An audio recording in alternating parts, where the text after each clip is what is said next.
Lord, that you will speak and make it clear to your people. That, Lord, you will answer their questions through your word. I thank you, Abba Father.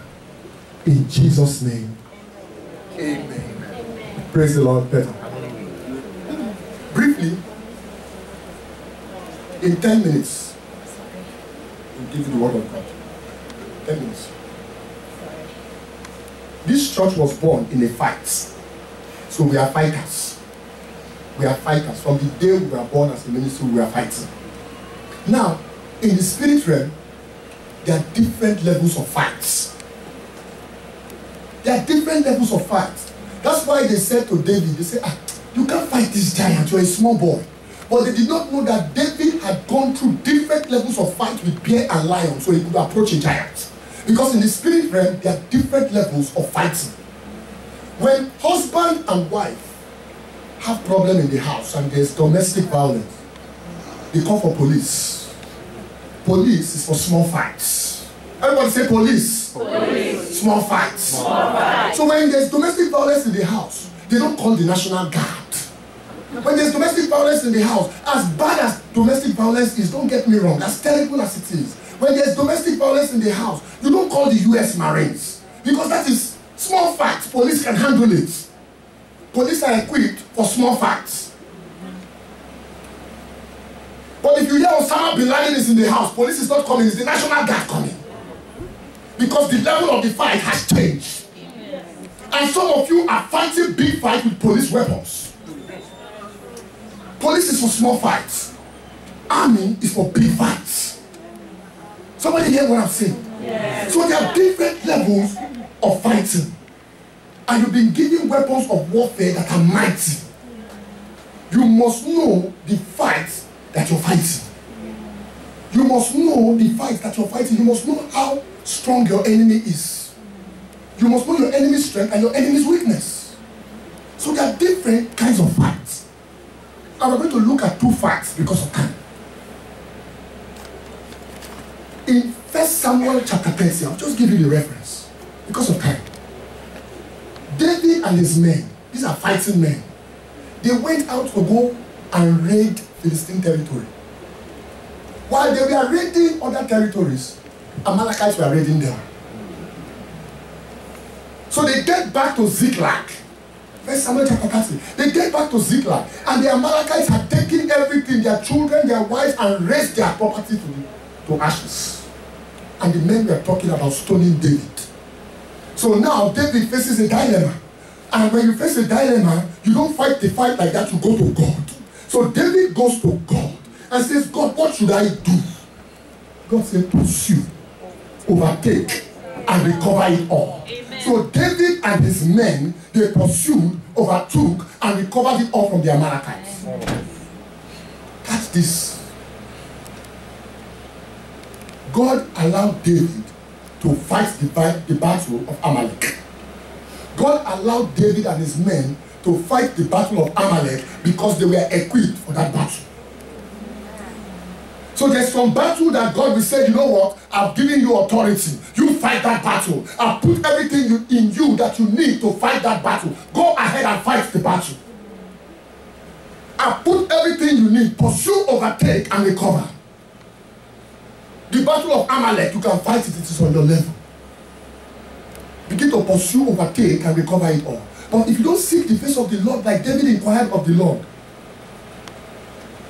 you may get wrong counsel. And if you get wrong counsel, that is defeat. So that is one level of battle that you can fight against the enemy.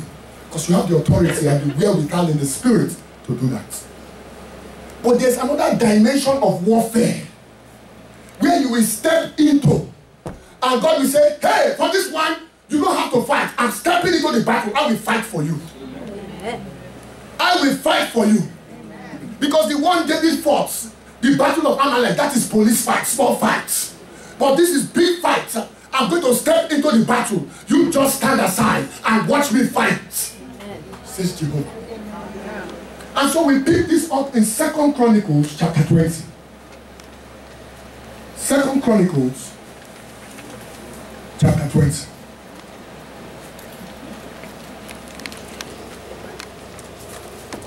If you're there, say amen. Amen. You got there before me. I'm the one preaching. I read from verse 1.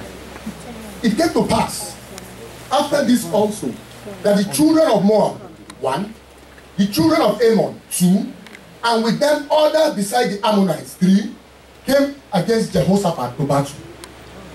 3 big powers came against Jehoshaphat. Now there's a multitude of powers, a satanic network working against Jehoshaphat. And Jehoshaphat had to pray. He said, God, you've given us an inheritance, and this demonic network, these 3 powers, they come to surround us, to disinherit us from our possession. 3 big powers. And Jehoshaphat cried to God. He said, God, we don't know what to do because these powers, they are greater than us. We don't know what to do. There's no way we can prevail against 3.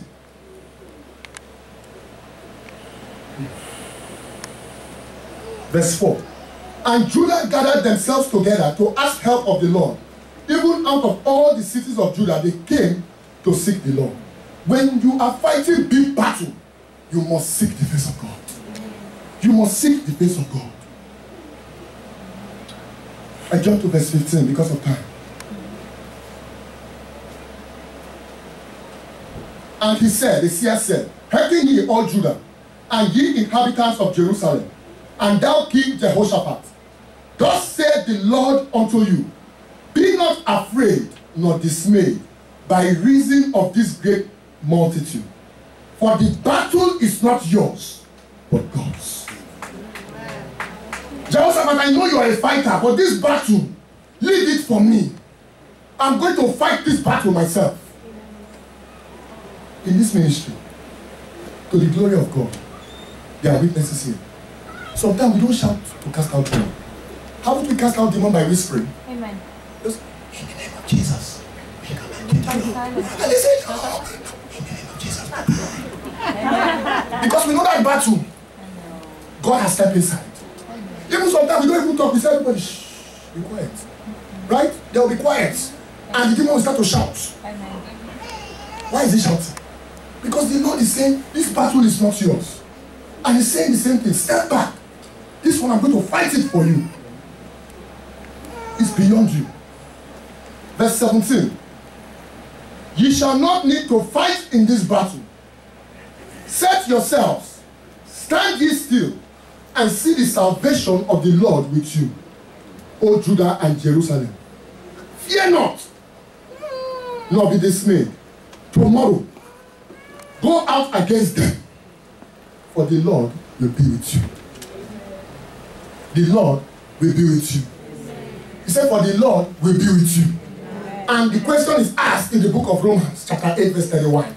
If God be for us, who can be against us? If God be for us, there's an if there, you know. He doesn't say since God is for us. He said if. Who can be against us? So you must know the different level of fight you are fighting. And God so kind and so merciful, he gave us weapons to fight the fight. Amen. When it was time for David to fight Goliath, Saul gave him his armor. David said, I can't use this armor. I've not proved them. That's what he said. He said, I've not proved them. I've not tested them, so I don't even know if they can stand against these giants. Some of you are fighting fights, and you call others to join you in the fight, and you've not proved who you call to join you in the fight. They just say, oh, we're coming to help you, we're interceding with you, and you don't even prove them to see if they can stand in this battle with you. So Saul gave David assistance. But David said, I can't take this assistance because I have not proved it. Check your prayer partner. Don't say, I have a prayer partner. We pray every Wednesday on the phone. Prove it! And you know the secrets of the kingdom. And when you begin to learn these little principles, there is no battle you will fight that you will not get the victory. That you will not get the victory. There are some times we are asking for legions of angels. And God is saying, why are they asking for the National Guard when the police can do this? You must say into the spirit. Sometimes I say, Lord, send the whole host of heaven. It's like, I should send the whole host of heaven because you missed your 4 o'clock bus. So you must know how to fight the fight that you are in. Amen, somebody? You know, just leave that for you. That's a nugget, food for thought. Miss your flight. There's also food for thought. So when you go back home, look at your battle plan again. Take it to Jehovah and say, Jehovah, you've given me armor, weapons of warfare. Should I pursue, overtake, and recover it all? Or should I just stand still and see the salvation of the Lord? God bless you. Amen. This is the word of God. Amen. We're going to move on.